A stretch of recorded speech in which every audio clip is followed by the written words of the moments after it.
ആശ്രയം ആരും ഇല്ല എന്ന് തോന്നുമ്പോൾ നമുക്കെല്ലാം ആശ്രയിക്കാൻ ഒരു നല്ല ഇടമാകുന്നു ദൈവം. അവനെ ആശ്രയിച്ചിട്ടുള്ള ആരും ഒരു നാളും നിരാശപ്പെട്ടിട്ടില്ല. അവൻ സഹായിപ്പാൻ മതിയായവനാണ്. ഇതാ ഒരു നല്ല വിഷയം, ശ്രദ്ധിച്ചാലും.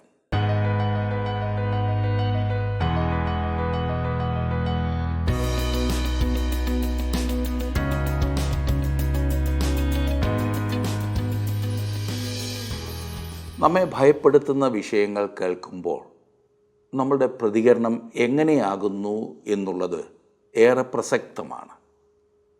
പ്രതീക്ഷിക്കാത്ത സമയത്ത് സാമ്പത്തിക നഷ്ടം വരുമ്പോൾ,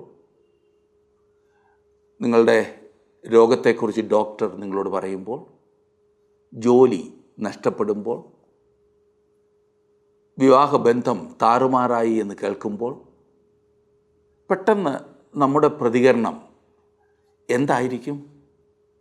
ആകെ അസ്വസ്ഥരായി, ഭയപ്പെട്ട്, ഇല്ലാത്ത രോഗം കൂടി വരുത്തി വെക്കുകയാണോ പതിവ്? എല്ലാം കഴിഞ്ഞ് എങ്ങനെയെങ്കിലും ആശ്വാസം കണ്ടെത്തിയേക്കാം. എന്നാൽ എൻ്റെ ചോദ്യം, ഈ അപ്രതീക്ഷിത സന്ദർഭങ്ങളിൽ എങ്ങനെ പ്രതികരിക്കും എന്നുള്ളതാണ്. ഇന്ന് നാം പഠിക്കുന്ന ഭാഗത്ത് അതിമനോഹരമായ ഒരു ഉദാഹരണം നമുക്ക് കാണാം. യഹോശാഫാത്ത് രാജാവ് യഹൂദയിൽ ഭരിച്ചിരുന്ന നല്ല രാജാക്കന്മാരിൽ ഒരാളായിരുന്നു. അന്നത്തെ ലോകശക്തിയായിരുന്ന അരാം യഹൂദയെ ആക്രമിക്കുവാൻ വരുന്നു എന്ന് യഹോശാഫാത്തിന് അറിവ് കിട്ടി. അവനറിയാം അവന് കഴിവില്ല എന്ന്. നിസ്സഹായനായ രാജാവ് സഹായവും അഭ്യർത്ഥിച്ച് ദൈവസന്നിധിയിലേക്ക് ചെന്ന് പ്രാർത്ഥിക്കുന്നു. അവൻ ദൈവത്തോട് പ്രാർത്ഥിച്ചതാണ് നാം ഇന്ന് ഒരുമിച്ച് കാണുവാൻ പോകുന്നത്. വളരെ പ്രോത്സാഹജനകമായ ഒരു ഭാഗം. 2 ദിനവൃത്താന്തങ്ങൾ 20-ാം അധ്യായത്തിൻ്റെ 1 മുതൽ 21-ാം അധ്യായത്തിൽ നിന്നും ചില വാക്യങ്ങൾ കൂടി നമുക്ക് ഒരുമിച്ച് പഠിക്കാം. എടുത്താട്ടെ, 2 ദിനവൃത്താന്തങ്ങൾ 20-ാം അധ്യായം.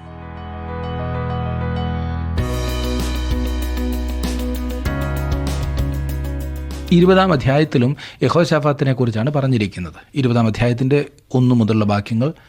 അതിൻ്റെ ശേഷം മോവാബ്യരും അമ്മോന്യരും അവരോടുകൂടെ മെയൂന്യരിൽ ചിലരും യഹോശാഫാത്തിൻ്റെ നേരെ യുദ്ധത്തിന് വന്നു. ചിലർ വന്ന് യഹോശാഫാത്തിനോട്, വലിയൊരു ജനസമൂഹം കടലിനക്കരെ നിന്ന് അരാമിൽ നിന്ന് നിന്റെ നേരെ വരുന്നു. ഇതാ അവർ എൻഗദി എന്ന ഹസസോൻ താമാരിൽ ഉണ്ട് എന്നറിയിച്ചു. യഹോശാഫാത്ത് ഭയപ്പെട്ട് യഹോവയെ അന്വേഷിപ്പാൻ താൽപ്പര്യപ്പെട്ട് യഹൂദയിലൊക്കെയും ഒരു ഉപവാസം പ്രസിദ്ധം ചെയ്തു. ഈ രാജാവിന് സ്വാഭാവികമായ ഒരു പ്രതികരണമാകുന്നു ഉള്ളത്. അവൻ ഭയപ്പെട്ടു. അവൻ പ്രാർത്ഥനയിൽ ദൈവസന്നിധിയിലേക്ക് കടന്നു ചെല്ലുന്നു. അതുമാത്രമല്ല, ജനങ്ങളോട് തന്നോടൊപ്പം ഉപവസിക്കുകയും പ്രാർത്ഥിക്കുകയും ചെയ്യുവാൻ ആഹ്വാനമാകുന്നു ഇവൻ നൽകുന്നത്. 4-5 വാക്യങ്ങളിൽ കാണുന്നത്, യഹോവയോട് സഹായം ചോദിപ്പാൻ യഹൂദ്യർ ഒന്നിച്ചുകൂടി. സകല യഹൂദ നഗരങ്ങളിൽ നിന്നും അവർ യഹോവയെ അന്വേഷിപ്പാൻ വന്നു. യഹോശാഫാത്ത് യഹോവയുടെ ആലയത്തിൽ പുതിയ പ്രാകാരത്തിൻ്റെ മുമ്പിൽ യഹൂദയുടെയും യെരൂശലേമിൻ്റെയും സഭാമധ്യേ നിന്നുകൊണ്ട് പറഞ്ഞതെന്തെന്നാൽ, തുടർന്ന് യഹോശാഫാത്തിൻ്റെ പ്രാർത്ഥനയാണ് നാം കാണുന്നത്. 6-7 വാക്യങ്ങളിൽ തൻ്റെ പിതാവായ ആസ ചെയ്തിരുന്ന ഒരു കാര്യം യഹോശാഫാത്ത് ഇവിടെ ചെയ്യുന്നു. ആസ തൻ്റെ പഴയ അനുഭവത്തെ ഓർത്തില്ല. അങ്ങനെ ഓർത്തിരുന്നെങ്കിൽ അതവന് വിശ്വാസം നൽകുമായിരുന്നു. എന്നാൽ യഹോശാഫാത്ത് ദൈവം പണ്ട് വാഗ്ദാനം ചെയ്തതിനെ അറിഞ്ഞും ദൈവം പണ്ട് ചെയ്തതിനെ അവൻ അംഗീകരിച്ചും അതിൽ ആശ്രയിച്ചും മുൻപോട്ട് പോകുന്നു. അവൻ ആ സാഹചര്യങ്ങളെയെല്ലാം തൻ്റെ പ്രാർത്ഥനയിൽ പറഞ്ഞ് പ്രാർത്ഥിക്കുന്നു. എന്നിട്ടവൻ തൻ്റെ പ്രാർത്ഥന അവസാനിപ്പിക്കുന്നത് ഇപ്രകാരമാണ്. 12-13 വാക്യങ്ങളിൽ, ഞങ്ങളുടെ ദൈവമേ, നീ അവരെ ന്യായം വിധിക്കുകയില്ലയോ? ഞങ്ങളുടെ നേരെ വരുന്ന ഈ വലിയ സമൂഹത്തോട് എതിർപ്പാൻ ഞങ്ങൾക്ക് ശക്തിയില്ല. എന്തു ചെയ്യേണ്ടു എന്ന് അറിയുന്നതുമില്ല. എങ്കിലും ഞങ്ങളുടെ കണ്ണുകൾ നിങ്കലേക്ക് തിരിഞ്ഞിരിക്കുന്നു. അങ്ങനെ യഹൂദ്യർ ഒക്കെയും അവരുടെ കുഞ്ഞുങ്ങളോടും ഭാര്യമാരോടും മക്കളോടും കൂടെ യഹോവയുടെ സന്നിധിയിൽ നിന്നു. എന്തൊരു കാഴ്ചയില്ലേ! എന്തൊരു രാജാവ്! തൻ്റെ നിസ്സഹായ അവസ്ഥയിൽ തന്നെ പൂർണ്ണമായി ദൈവത്തിൻ്റെ കരങ്ങളിലേക്ക് അവൻ നൽകുന്നു. എത്ര അത്ഭുതകരമായൊരു കാര്യമാണിത്! യഹോശാഫാത്തിൻ്റെ ഈ പ്രാർത്ഥന അതിമഹത്തായ ഒന്നത്തെ. ഇതിലെ ഘടകങ്ങൾ ശ്രദ്ധേയമാണ്. 1, ദൈവത്തിനു മാത്രമേ തൻ്റെ രാജ്യത്തെ രക്ഷിക്കുവാൻ കഴിയൂ എന്ന് മനസ്സിലാക്കി യഹോശാഫാത്ത് തൻ്റെ സാഹചര്യത്തെ ദൈവകരങ്ങളിലേക്ക് നൽകി. 2, തൻ്റെ ജനം ദൈവത്തിൻ്റെ സ്വന്തമായതിനാൽ അവൻ ദൈവത്തിൻ്റെ സഹായം ആവശ്യപ്പെട്ടു. 3, തൻ്റെ സാഹചര്യത്തിന്മേൽ ദൈവത്തിൻ്റെ സർവാധിപത്യം യഹോശഫാത്ത് അംഗീകരിച്ചു. 4, അവൻ ദൈവത്തിൻ്റെ മഹത്വത്തെ വാഴ്ത്തുകയും അവൻ്റെ വാഗ്ദത്തങ്ങളിൽ സന്തോഷം കണ്ടെത്തുകയും ചെയ്തു. 5, അവൻ വിടുതലിനായി പൂർണ്ണ ആശ്രയം ദൈവത്തിങ്കൽ ആകുന്നു എന്ന് പ്രഖ്യാപിച്ചു. തന്നിലല്ല, ദൈവത്തിൽ. ദൈവം ആഗ്രഹിക്കുന്നത് പോലെ നേതൃത്വം നൽകുവാൻ യഹോശഫാത്തിൻ്റെ ഈ മാതൃകയെ അനുകരിക്കൂ. സ്വന്തം ശക്തിയിൽ ആശ്രയിക്കുന്നതിനേക്കാൾ ദൈവത്തിൻ്റെ ശക്തിയിൽ പൂർണ്ണമായി ആശ്രയിക്കുക. അങ്ങനെ വരുമ്പോൾ മാത്രമേ ദൈവത്തിന് നമ്മെ സഹായിക്കുവാൻ സാധിക്കൂ. നാം ആയിരിക്കുന്ന സാഹചര്യത്തെ ദൈവകരങ്ങളിലേക്ക് നൽകുന്നതാണ് വിജയിക്കുവാനുള്ള മാർഗം. 14 വാക്യത്തിൽ നാം വായിക്കുന്നത്, അപ്പോൾ സഭാമധ്യേ വെച്ച് യഹോവയുടെ ആത്മാവ് ആസാഫിൻ്റെ പുത്രന്മാരിൽ മഥന്യാവിൻ്റെ മകനായ യെയിയേലിൻ്റെ മകനായ ബെനയാവിൻ്റെ മകനായ സെക്രിയാവിൻ്റെ മകൻ യഹസിയേൽ എന്ന ഒരു ലേവ്യൻ്റെ മേൽ വന്നു. പ്രവാചകന്മാരെയും അതുപോലെ ബൈബിളിൽ പറഞ്ഞിരിക്കുന്ന മറ്റുള്ളവരെയും തിരിച്ചറിയുവാൻ തിരുവചനത്തിൽ വംശാവലി ഉപയോഗിച്ചിരിക്കുന്നത് ശ്രദ്ധേയമാണ്. ഇത് വളരെ പ്രധാനപ്പെട്ടതുമാണ്. നമുക്കൊക്കെ അങ്ങനെ അറിയാമായിരുന്നെങ്കിൽ എന്ന് ഞാൻ ആഗ്രഹിക്കുകയാണ്. ഈ ജനം അവരുടെ വംശാവലികൾ കൃത്യമായി സൂക്ഷിച്ചു വച്ചിരുന്നു. യഹസിയേലിൻ്റെ വാക്കുകൾ ശ്രദ്ധിക്കുക. അവൻ ദൈവത്തിൻ്റെ വക്താവായിട്ടാണ് ഇവിടെ പറയുന്നത്. 15 വാക്യം. അവൻ പറഞ്ഞതെന്തെന്നാൽ, യഹൂദ്യർ ഒക്കെയും യെരൂശലേം നിവാസികളും യഹോശഫാത്ത് രാജാവും ആയുള്ളവരെ കേട്ടുകൊള്ളുവീൻ. യഹോവ ഇപ്രകാരം നിങ്ങളോട് അരുളിച്ചെയ്യുന്നു, ഈ വലിയ സമൂഹം നിമിത്തം ഭയപ്പെടരുത്, ഭ്രമിക്കുകയും അരുത്. യുദ്ധം നിങ്ങളുടേതല്ല, ദൈവത്തിൻ്റേതത്രേ. ഈ കാര്യം ഞാൻ എന്നെ വീണ്ടും വീണ്ടും ഓർപ്പിക്കേണ്ടതുണ്ട്. ദൈവം എനിക്ക് നൽകിയിരിക്കുന്ന ശുശ്രൂഷ എൻ്റേതല്ല, അവൻ്റേതാകുന്നു. ഇത് മറക്കുവാൻ എളുപ്പമാണ്. ഇത് എൻ്റേതാകുന്നു എന്ന ചിന്തയിലാണ് പലപ്പോഴും ഞാൻ ഓടാറുള്ളത്. ഞാൻ തനിയെ ഭാരം വഹിക്കുകയും പ്രശ്നങ്ങളെ അഭിമുഖീകരിക്കുകയും പ്രതിസന്ധികളുടെ മേൽ ആകെ തളരുകയും ചെയ്യുന്നു. ഇത് ദൈവത്തിൻ്റെ വേലയാകുന്നു എന്ന് ഞാൻ എന്നെ തന്നെ പലപ്പോഴും ഓർമ്മിപ്പിക്കേണ്ടതായിട്ടുണ്ട്. ഈ ശുശ്രൂഷ അവൻ്റേതാകയാൽ ഞാൻ വളരെ ആദരവോട് പറയുകയാണ്, അവൻ തന്നെ പ്രശ്നത്തെ പരിഹരിക്കേണ്ടതുണ്ട്. അവൻ തന്നെ ബുദ്ധിമുട്ടുകളെ കൈകാര്യം ചെയ്യേണ്ടതായിട്ടുണ്ട്. എത്ര വലിയ ആശ്വാസം നൽകുന്ന ഒരു വാഗ്ദത്തമില്ലേ? നമ്മുടേതെന്നതുപോലെ നാം പ്രവർത്തിക്കേണ്ടതുണ്ട്. അവൻ്റേതെന്നതുപോലെ പ്രതിസന്ധികളെ നാം അവിടുത്തെ കരങ്ങളിലേക്ക് ഏൽപ്പിക്കേണ്ടതുമുണ്ട്. പ്രാർത്ഥനയുടെ രഹസ്യം വിശ്വാസത്തിൽ ദൈവത്തിങ്കിലേക്ക് ചെല്ലുക എന്നതത്രേ. നിന്റെ ഭാരം യഹോവയെങ്കിലേക്ക് കൊണ്ടുചെല്ലുക, എന്നിട്ടത് അവിടെ ഇട്ടിട്ട് പോരുക. എൻ്റെ പ്രശ്നം പറഞ്ഞാൽ ഭാരം കൊണ്ട് ഞാൻ ചെല്ലും, പക്ഷെ പോരുമ്പോൾ അതും കൂടി ഇങ്ങ് കൊണ്ടുപോരും. അത് അവിടെ കളഞ്ഞിട്ട് പോരില്ല. ദൈവസന്നിധിയിലേക്ക് ചെന്ന് ഞാൻ എൻ്റെ പ്രശ്നത്തെ മുഴുവൻ അവിടെ നിരത്തും. എന്നിട്ട് ആശ്വസിച്ച് അല്പസമയം ഇരിക്കും. തുടർന്ന് മടങ്ങിപ്പോരാറാകുമ്പോൾ അവയെല്ലാം കൂടി ഒരു ചാക്കിൽ വാരിക്കെട്ടി എൻ്റെ പുറത്തേറ്റി തിരികെ പോരും. ചിലപ്പോൾ ഞാൻ ചിന്തിക്കാറുണ്ട്, ഞാൻ അവയെല്ലാം വാരിക്കെട്ടുമ്പോൾ എനിക്ക് മുൻപേ അവിടെ ഭാരം നിരത്തിയിട്ട് പോയവരുടെ ഭാരം കൂടി ഞാൻ വാരിക്കെട്ടുകയാണെന്ന്. എത്ര ബുദ്ധിശൂന്യത അല്ലേ! എൻ്റെ ദൈവം എത്ര മഹാനാണ്, എത്ര നല്ലവനാണ്. അവൻ പറയുന്നു, ഭയപ്പെടേണ്ട, നിനക്കതിനോട് പടപൊരുതുവാൻ സാധ്യമല്ല. അത് എൻ്റേതാണ്. എന്നെ തന്നെ ഊരിക്കൊണ്ടു പോരുവാൻ സാധിക്കാത്ത സാഹചര്യങ്ങളിൽ ഞാൻ എന്നെ പലപ്പോഴും കാണാറുണ്ട്. നിങ്ങളുടെ അവസ്ഥയും അതാകും എന്ന് ഞാൻ കരുതട്ടെ. ദൈവം പറയുന്നു, അത് എൻ്റെ മേലിടുക, ഞാനത് കൈകാര്യം ചെയ്തു കൊള്ളാം. യഹോശഫാത്ത് ചെയ്തതുപോലെ നമ്മുടെ ഭാരങ്ങൾ ദൈവത്തിങ്കിലേക്ക് നൽകുവാൻ നമുക്ക് സാധിച്ചിരുന്നെങ്കിൽ എത്ര നന്നായിരുന്നു. അതെത്ര വലിയ ആശ്വാസമായേനെ. നമ്മുടെ ഇന്നത്തെ പോരാട്ടം ജഡരക്തങ്ങളോടല്ല. ഒരു സൈന്യം ഒരുപക്ഷെ നമുക്കെതിരെ വന്നെന്നു വരില്ല. എന്നാൽ ഓരോ ദിവസവും നാം പരീക്ഷകളെ, സമ്മർദ്ദങ്ങളെ, കുടുംബ അന്തരീക്ഷത്തിൽ, ജോലി ചെയ്യുന്ന രംഗങ്ങളിൽ, അതെ, ഈ അന്ധകാരത്തിൻ്റെ ലോകാധിപതികളെ നാം ഓരോ ദിവസവും നേരിടുകയാണ്. നാം ദൈവത്തോട് മറുതലിക്കുവാൻ നമ്മെ പ്രേരിപ്പിക്കുന്ന ശക്തികളെ നാം നേരിടുകയാണ്. മറക്കരുത്, വിശ്വാസികളായ നമുക്ക് ദൈവത്തിൻ്റെ ആത്മാവ് നമ്മിലുണ്ട്. നാം കടന്നു പോകുന്ന പ്രതിസന്ധികളിൽ നാം ദൈവത്തിൻ്റെ സഹായം അപേക്ഷിച്ചെന്നാൽ അവിടുന്ന് നമുക്ക് വേണ്ടി യുദ്ധം ചെയ്യും. അവൻ യുദ്ധം ചെയ്താൽ അവൻ മാത്രമേ വിജയിക്കൂ എന്നറിയാമല്ലോ. ദൈവം നമുക്ക് വേണ്ടി യുദ്ധം ചെയ്യുവാൻ നാം അനുവദിക്കുന്നത് എങ്ങനെയാണ്? 1, യുദ്ധം നമ്മുടേതല്ല, ദൈവത്തിൻ്റേതാകുന്നു എന്ന് അംഗീകരിക്കുന്നതിലൂടെ. 2, മാനുഷിക പരിമിതികളെ അംഗീകരിക്കുകയും നമ്മുടെ ഭയത്തിലൂടെയും ബലഹീനതകളിലൂടെയും ദൈവത്തിൻ്റെ ശക്തി പ്രവർത്തിക്കുവാൻ അനുവദിക്കുകയും ചെയ്യുക. 3, നമ്മുടെ സ്വാർത്ഥ താല്പര്യങ്ങളല്ല, ദൈവത്തിൻ്റെ താല്പര്യങ്ങളാണ് നാം തേടുന്നത് എന്ന് ഉറപ്പാക്കുന്നതിലൂടെ. 4, നമ്മുടെ ദൈനംദിന പോരാട്ടങ്ങളിൽ ദൈവത്തിൻ്റെ സഹായം അപേക്ഷിക്കുന്നതിലൂടെ. അതെ, ഈ പറഞ്ഞ വിധത്തിലൊക്കെയാണ് നാം ദൈവം നമ്മുടെ പ്രതിസന്ധികളെ കൈകാര്യം ചെയ്യുവാൻ അവനെ അനുവദിക്കുന്നത്. തുടർന്ന് യഹോവയുടെ വാക്കുകൾ 16ഉം 17ഉം വാക്യങ്ങളിൽ നാം കാണുന്നത്, നാളെ അവരുടെ നേരെ ചെല്ലുവിൻ, ഇതാ അവർ സീസ് കയറ്റത്തിൽ കൂടി കയറി വരുന്നു. നിങ്ങൾ അവരെ യെരൂവേൽ മരുഭൂമിക്കെതിരെ തോട്ടിൻ്റെ അറ്റത്ത് വെച്ച് കാണും. ഈ പടയിൽ പൊരുതുവാൻ നിങ്ങൾക്കാവശ്യമില്ല. യഹൂദയും യെരൂശലേമും ആയുള്ളവരെ, നിങ്ങൾ സ്ഥിരമായി നിന്ന് യഹോവ നിങ്ങൾക്ക് വരുത്തുന്ന രക്ഷ കണ്ടുകൊള്ളുവിൻ. ഭയപ്പെടരുത്, ഭ്രമിക്കുകയും അരുത്. നാളെ അവരുടെ നേരെ ചെല്ലുവിൻ, യഹോവ നിങ്ങളോട് കൂടെയുണ്ട്. 20-ാം വാക്യത്തിലേക്ക് നാം വരുമ്പോൾ അവിടെ കാണുന്നത്, പിന്നെ അവർ അതികാലത്ത് എഴുന്നേറ്റ് തെക്കോവ മരുഭൂമിയിലേക്ക് പുറപ്പെട്ടു. അവർ പുറപ്പെട്ടപ്പോൾ യഹോശഫാത്ത് നിന്നുകൊണ്ട്, യഹൂദ്യരും യെരൂശലേം നിവാസികളുമായുള്ളവരെ, എൻ്റെ വാക്ക് കേൾപ്പീൻ. നിങ്ങളുടെ ദൈവമായ യഹോവയിൽ വിശ്വസിപ്പീൻ, എന്നാൽ നിങ്ങൾ ഉറച്ചു നിൽക്കും. അവൻ്റെ പ്രവാചകന്മാരെയും വിശ്വസിപ്പീൻ, എന്നാൽ നിങ്ങൾ കൃതാർത്ഥരാകും എന്ന് പറഞ്ഞു. അവരുടെ നേരെ വന്നുകൊണ്ടിരിക്കുന്ന ശത്രുവിനെ നേരിടുവാൻ അവർ മുൻപോട്ട് പോകുകയാണ്. യഹോവയിൽ ആശ്രയിക്കുവാൻ യഹോശഫാത്ത് തൻ്റെ സൈന്യത്തെ പ്രോത്സാഹിപ്പിക്കുകയാണ്. ദൈവം നിങ്ങളോടും എന്നോടും പറയുന്നത്, എന്നിൽ വിശ്വസിപ്പീൻ, എന്നിൽ വിശ്രമിപ്പീൻ, എൻ്റെ വചനത്തെ വിശ്വസിപ്പീൻ. ആ വ്യക്തിക്ക് വലിയ ബിരുദമുള്ളതുകൊണ്ട് മാത്രം അവനെ ശ്രദ്ധിക്കേണ്ടതില്ല. ദൈവത്തിന് പറയുവാനുള്ളത് എന്തെന്നാൽ അത് ശ്രദ്ധിക്കുക. അത് മാത്രമേ താങ്കളെ ശരിയായ പാതയിൽ കൊണ്ടുപോകൂ. താങ്കളുടെ ദൈവമായ യഹോവയിൽ വിശ്വസിക്കുക, എന്നാൽ നിങ്ങൾ ഉറച്ചു നിൽക്കും. അവൻ്റെ പ്രവാചകന്മാരെയും വിശ്വസിപ്പീൻ എന്നാണ് ഇവിടെ രാജാവ് പറയുന്നത്. 21-ാം വാക്യത്തിൽ നാം കാണുന്നത്, പിന്നെ അവൻ ജനത്തോട് ആലോചിച്ചിട്ട് വിശുദ്ധാലങ്കാരം ധരിച്ച് സൈന്യത്തിനു മുമ്പിൽ നടന്നുകൊണ്ട് വാഴ്ത്തുവാനും യഹോവയെ സ്തുതിപ്പീൻ, അവൻ്റെ ദയ എന്നേക്കുമുള്ളതല്ലോ എന്ന് ചൊല്ലുവാനും യഹോവയ്ക്ക് സംഗീതക്കാരെ നിയമിച്ചു. ഇത് രസമായിരിക്കുന്നില്ലേ? ഇങ്ങനെ ആരെങ്കിലും യുദ്ധത്തിന് പോയതായി ഇതിനു മുൻപ് കേട്ടിട്ടുണ്ടോ?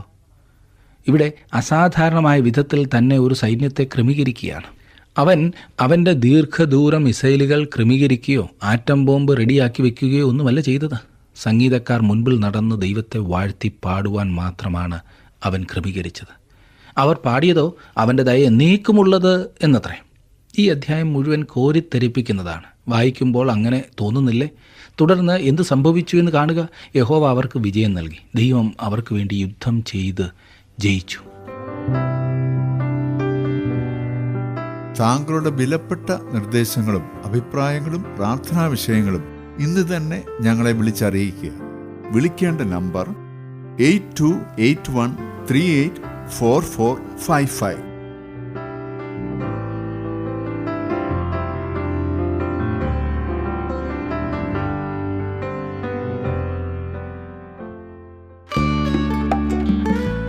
ഇന്നത്തെ പ്രോഗ്രാം താങ്കൾക്ക് ഇഷ്ടപ്പെട്ടുവോ? എങ്കിൽ ഉടൻ തന്നെ ഞങ്ങൾക്കൊരു മിസ് കോൾ തരിക. അടുത്ത വിജയി ഒരുപക്ഷെ താങ്കളായിരിക്കാം.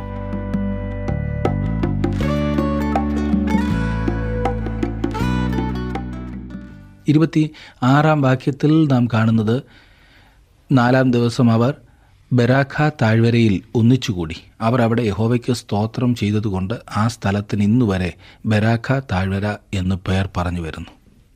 ഇന്ന് അനേകം ആരാധനാലയങ്ങൾക്കും ഇട്ടിരിക്കുന്ന ഒരു പേരാണ് ബെരാഖ എന്നുള്ളത്. നല്ല ഒരു പേര് തന്നെയാണത്. അതിൻ്റെ അർത്ഥം ദൈവത്തെ വാഴ്ത്തുവാനുള്ള സ്ഥലം. ഓരോ സഭയും ഒരു ബെരാഖ ആയിരിക്കേണ്ടതാണ്. 27 മുതലുള്ള വാക്യങ്ങളിൽ നാം കാണുമ്പോൾ ദൈവമാണ് വിശ്രമവും സമാധാനവും നൽകുന്നത് എന്ന് വ്യക്തമാക്കിയിരിക്കുന്നു. നമ്മുടെ രാഷ്ട്രം അത് പഠിച്ചില്ല. നാം ഒരു പ്രത്യേക വിധത്തിലുള്ള സന്ധികളോ ചർച്ചകളോ ഒക്കെ നടത്തിയാൽ പിന്നെ യുദ്ധമുണ്ടാകില്ല എന്ന ചിന്തയാണ് മനുഷ്യർക്കുള്ളത്. എന്നാൽ എപ്പോഴും യുദ്ധഭീഷണിയെ നേരിടുന്നു അസ്വസ്ഥമായ സമൂഹം. എന്തുകൊണ്ടാണെന്നറിയാമോ? അതെ, ദൈവത്തിലൂടെയുള്ള സമാധാനത്തിന് നാം ഇതുവരെ സമർപ്പിച്ചിട്ടില്ല. സമാധാന പ്രഭുവിനെ നമ്മുടെ ലോകം ഇതുവരെ അംഗീകരിച്ചിട്ടില്ല. അതത്രേ കാരണം. ആഹാബിൻ്റെ മകനുമായി യഹോശഫാത്തിനുണ്ടായ സഖ്യതയെക്കുറിച്ച് പറഞ്ഞുകൊണ്ടാണ് ഈ അധ്യായം അവസാനിക്കുന്നത്. ഇതേക്കുറിച്ച് നാം നേരത്തെ കണ്ടതാണല്ലോ. അഭക്തനായ ഒരുവനുമായുള്ള സഖ്യതയെ ദൈവം ഒരിക്കലും അനുഗ്രഹിക്കുകയില്ല. യഹോശഫാത്ത് ഒരു മഹാനായ രാജാവായിരുന്നെങ്കിലും അവൻ പൂർണ്ണനായിരുന്നില്ല. ദൈവം പറയുന്നത് അവൻ തൻ്റെ അപ്പനായ ആസയുടെ വഴിയിൽ നടന്നു, അത് വിട്ടുമാറാതെ യഹോവയ്ക്ക് പ്രസാദമായുള്ളത് ചെയ്തു എന്നത്രേ. 33 വാക്യത്തിലേക്ക് വരുമ്പോൾ, എങ്കിലും പൂജാഗിരികൾക്ക് നീക്കം വന്നില്ല, ജനം തങ്ങളുടെ ഹൃദയങ്ങളെ തങ്ങളുടെ പിതാക്കന്മാരുടെ ദൈവത്തെങ്കിലേക്ക് തിരിച്ചതുമില്ല. രാജ്യത്തിൻ്റെ ആത്യന്തികമായ വീഴ്ചയ്ക്ക് കാരണം ഈ വിഗ്രഹാരാധനയായിരുന്നു. ഈ വാക്യത്തിൽ നാം വായിക്കുന്നത് യഹോശഫാത്ത് പൂജാഗിരികളെ നശിപ്പിച്ചില്ല എന്നത്രേ. എന്നാൽ 17 അധ്യായത്തിൻ്റെ 6 വാക്യത്തിലും 19 അധ്യായത്തിൻ്റെ 3 വാക്യത്തിലും അവൻ പൂജാഗിരികളെ നശിപ്പിച്ചു എന്ന് പറയുന്നു. യഹോശഫാത്ത് ബാലിൻ്റെയും അശേര പ്രതിഷ്ഠകളെയും മിക്കവാറും നശിപ്പിച്ചു. എന്നാൽ പൂജാഗിരികളിൽ നടന്നിരുന്ന ദുഷിച്ച ആരാധനകളെ മുഴുവനായി നീക്കുവാൻ അവന് കഴിഞ്ഞില്ല. തുടർന്ന് അഹസ്യാവുമായി യഹോശഫാത്ത് ചെയ്ത സഖ്യത നാം കാണുന്നു. ദുഷ്ടനായ ആഹാബുമായി സഖ്യത ഉണ്ടാക്കുക വഴി യഹോശഫാത്ത് വലിയ ആപത്തിനെ വിളിച്ചു വരുത്തുകയായിരുന്നു. എന്നാൽ ഇതിനു മുൻപ് താൻ ആഹാബുമായി കൂട്ടുചേർന്ന് കഷ്ടിച്ച് ജീവനും കൊണ്ട് രക്ഷപ്പെട്ടത് യഹോശഫാത്ത് മറന്നുപോയി. അവൻ്റെ പിതാവിനും ഈ അപകടമുണ്ടായതാണ്. ഈ സഖ്യതയിലെ അപാകതകളെ നാം നേരത്തെ ചിന്തിച്ചതാണ്. 2 നിലവാരത്തിൽ നിൽക്കുന്നവർ തമ്മിലുള്ള സഖ്യത ഒരിക്കലും ശുഭമാകുകയില്ല. ഒരാൾ ജീവനുള്ള സത്യദൈവത്തെ, അതെ യഹോവയെ സേവിക്കുമ്പോൾ വേറൊരാൾ ബാലിനെ സേവിക്കുന്നു. അവിശ്വാസികളുമായുള്ള നമ്മുടെ ഇന്നത്തെ സഖ്യതകളും ഇതുപോലെ ദോഷകരമാണ് എന്ന് ഞാൻ വീണ്ടും ഒരു പ്രാവശ്യം കൂടി ഓർപ്പിക്കട്ടെ. ഇതുപോലെയുള്ള സഖ്യതകളിൽ പ്രവേശിക്കുന്നതിന് മുൻപ് താങ്കൾക്ക് ചോദിക്കാവുന്ന ചില ചോദ്യങ്ങളുണ്ട്. 1, എൻ്റെ ഉദ്ദേശങ്ങൾ എന്തൊക്കെയാണ്? 2, ഇങ്ങനെ ഒരു സഖ്യത ചെയ്യുന്നതിലൂടെ എന്തൊക്കെ പ്രശ്നങ്ങളാണ് ഞാൻ ഒഴിഞ്ഞു പോകുവാൻ ശ്രമിക്കുന്നത്? 3, ഈ സഖ്യത വാസ്തവത്തിൽ എൻ്റെ പ്രശ്നങ്ങൾക്കുള്ള ഒരു എളുപ്പ പരിഹാര മാർഗമാണോ അതോ ഏറ്റവും നല്ല പരിഹാരമാണോ? 4, വാസ്തവത്തിൽ ദൈവിക നടത്തിപ്പിനായി ഞാൻ പ്രാർത്ഥിച്ചോ മറ്റുള്ളവരോട് പ്രാർത്ഥിക്കുവാൻ പറഞ്ഞോ? 5, ഞാനും എൻ്റെ കൂടെ കൂടുന്ന ആളും ഒരേ ലക്ഷ്യത്തിലേക്കാണോ പരിശ്രമിക്കുന്നത്? 6, ദൈവത്തിൻ്റെ ഹിതം നിറവേറുവാൻ സാമ്പത്തിക ലാഭം കുറഞ്ഞാലും ഞാൻ തയ്യാറാണോ? അതെ, നമ്മുടെ സഖ്യതകളെ നാം പ്രത്യേക ശ്രദ്ധയോടെ കൈകാര്യം ചെയ്യേണ്ടതാണ്. 21 അധ്യായത്തിലേക്ക് നാം വരുമ്പോൾ ഇവിടെ പല അർത്ഥത്തിലും കുഴഞ്ഞു മറിഞ്ഞതെന്ന് തോന്നുന്ന ഒരു ഭാഗത്തേക്കാണ് നാം വരുന്നത്. ഇത് കുഴഞ്ഞു മറിഞ്ഞതായിരിക്കുന്നതിൻ്റെ കാരണം പാപമാകുന്നു. കാരണം പാപം എപ്പോഴും ചിന്താക്കുഴപ്പങ്ങൾ മാത്രമല്ലേ ഉണ്ടാക്കൂ. ഞാനൊരു ഉദാഹരണത്തിലൂടെ ഇത് വ്യക്തമാക്കുവാൻ ആഗ്രഹിക്കുകയാണ്. ഞാൻ എൻ്റെ കയ്യിൽ പിടിച്ചിരിക്കുന്ന ഒരു വടി തികച്ചും നേരെയുള്ളതാകുന്നു എന്ന് ഞാൻ താങ്കളോട് പറഞ്ഞാൽ അതെങ്ങനെ ഇരിക്കും എന്ന് താങ്കൾ കൃത്യമായി മനസ്സിലാക്കും. കാരണം ഒരൊറ്റ വിധത്തിൽ മാത്രമേ അതിന് നേരെയുള്ളൊരു വടിയായിരിക്കുവാൻ സാധിക്കൂ.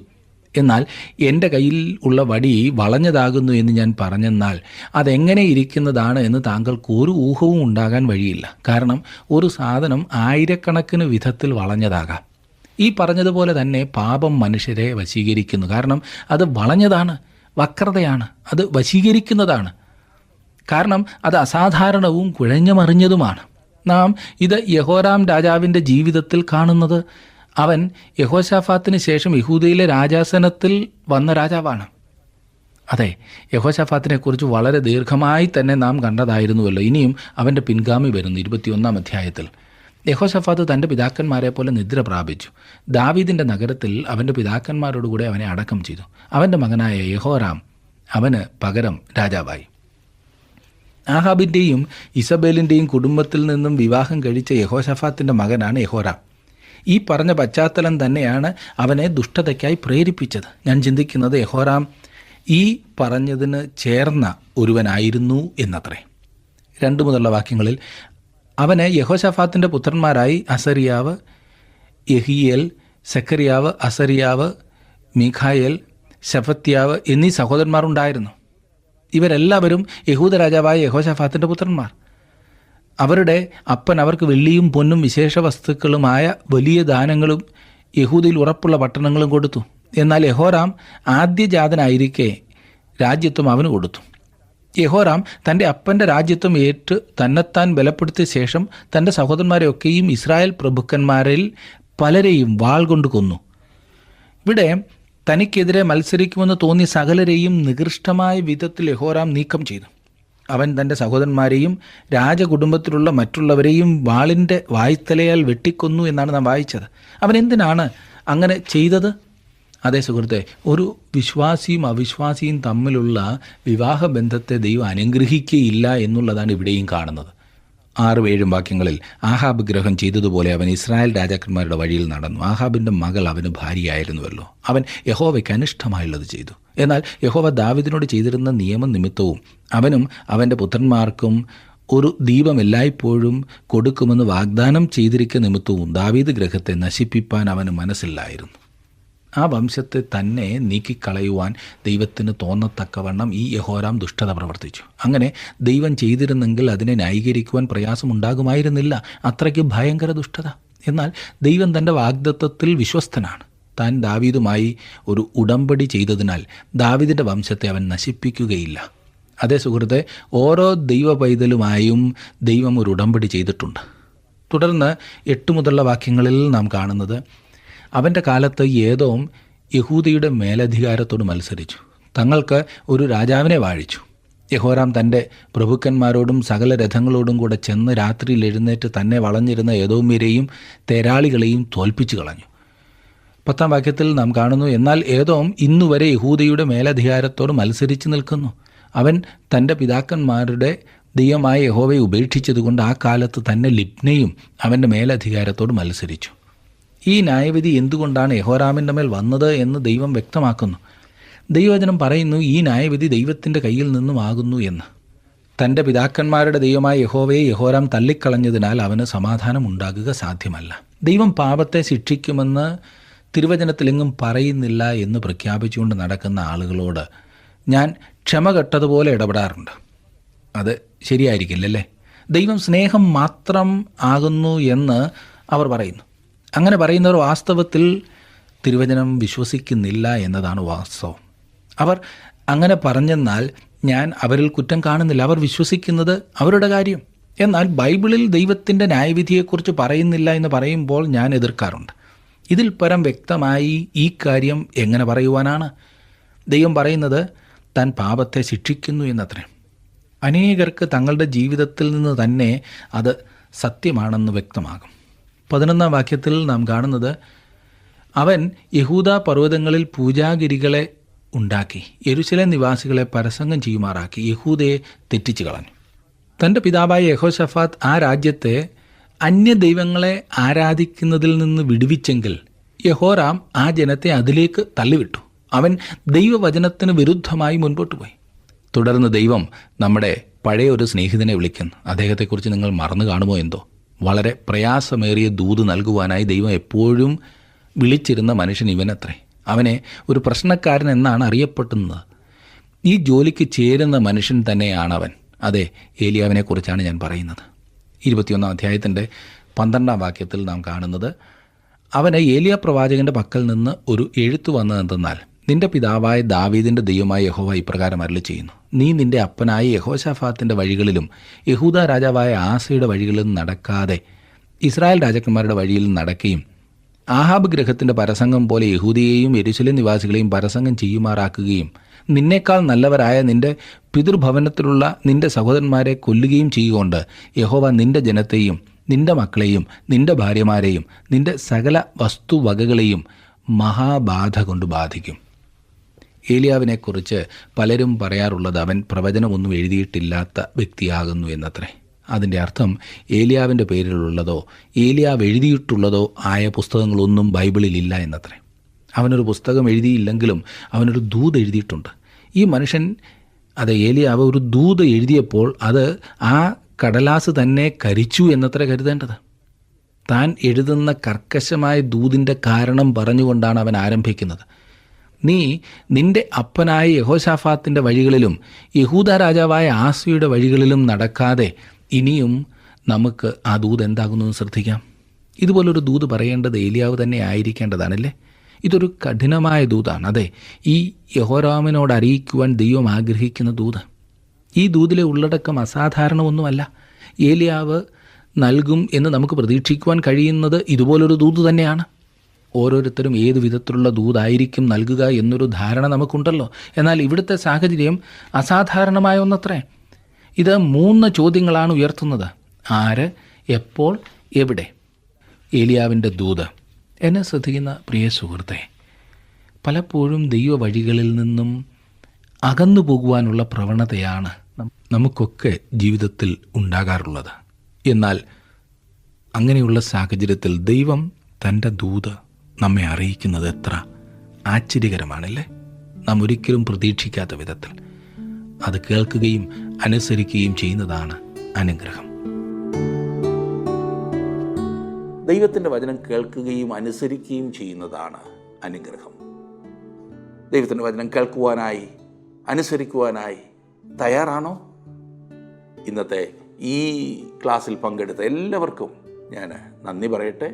നിങ്ങൾ കാണിക്കുന്ന താല്പര്യത്തിന് പ്രത്യേകം നന്ദി. ഈ പഠനങ്ങൾ നിങ്ങൾക്ക് അനുഗ്രഹപ്രദമായിരിക്കുന്നു എന്ന് വിശ്വസിക്കുന്നു. ദൈവം നിങ്ങളെ നിങ്ങളുടെ എല്ലാ സാഹചര്യത്തിലും സഹായിക്കേണ്ടതിനായി ഞങ്ങൾ പ്രാർത്ഥിക്കുന്നതായിരിക്കും. ദൈവം നിങ്ങളോടുകൂടി ഇരിക്കട്ടെ.